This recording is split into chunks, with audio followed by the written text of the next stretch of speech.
Бәріне сәлем достар. Бүгін мен сіздерге мясо по-кремлевски жасап көрсететін боламын. Алдымен каналға тіркеліп, лайк басып, қоңырау белгісін баса кетіңіз.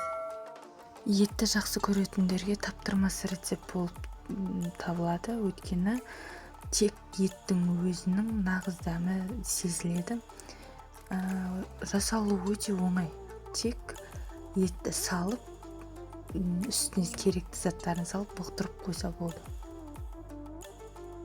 Бізге қажетті заттар ең алдымен ет, кез келген малдың қара кесек етін үлкен кубиктап турап аламыз.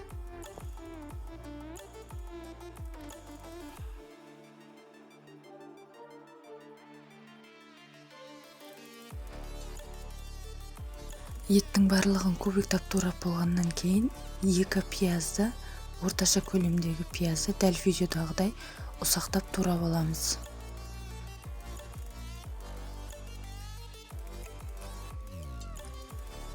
Пиязды турап болғаннан кейін оның үстіне сары майды кесіп үстіне саламыз. 50 граммдай суды құйып, қатты отта қайнағанша қоямыз. Одан кейін астын 4-ке 3-ке қойып, баяу отта пісіріп аламыз. Ал енді лавашын дайындайтын боламыз. Оған 200 грамм суға 1 шай қасық тұзды салып, жұмсақ қамыр илеп аламыз. Дайын болған қамырды 10-15 минут қайтарып тындыратын боламыз. Ендігі кезекте етімізге 2 лавр жапырағын, тұз, қара бұрыш,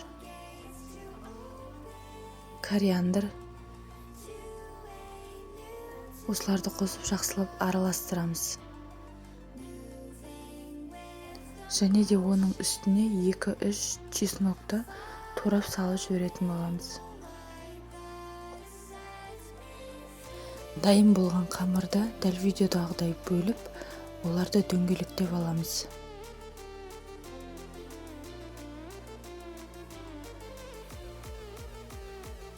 Қамырдың бетін жауып, ендігі кезекте қамырды жұқалап жайып алатын боламыз.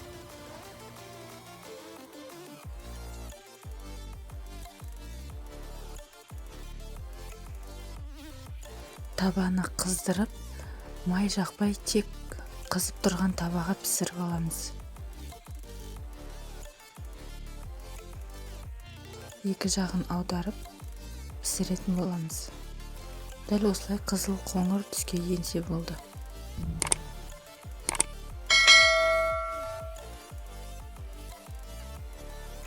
Осымен біздің тамағымыз дайын. Ет өте жұмсақ болады, өйткені 3-4 сағат пісті. Лавашты әдемі піскен, жұмсақ болып піскен. Лавашты алып, майына батырып, етті ортасына салып жей берсеңіздер болады. Шын мәнінде дәмі басқаша ерекше. Бір рет жасап көрсеңіздер, өздеріңізді қайта жасауға өздеріңіз асығып тұрасыздар. Өйткені жасалу оңай ғана. Қайта етті салып қоясыз. Дереу піседі, дәмі ерекше болады. Достар, егер жасап көріп жатсаңыздар, өз пікірлеріңізді комментарийға қалдырып кетіңіздер. Және де каналға тіркеліп, лайк басып, қоңырау белгісін баса кетіңіз. Өз достарыңызбен бөлісуді ұмытпаңыздар. Видеоның соңына дейін қарағандарыңызға рахмет. Сау болыңыздар.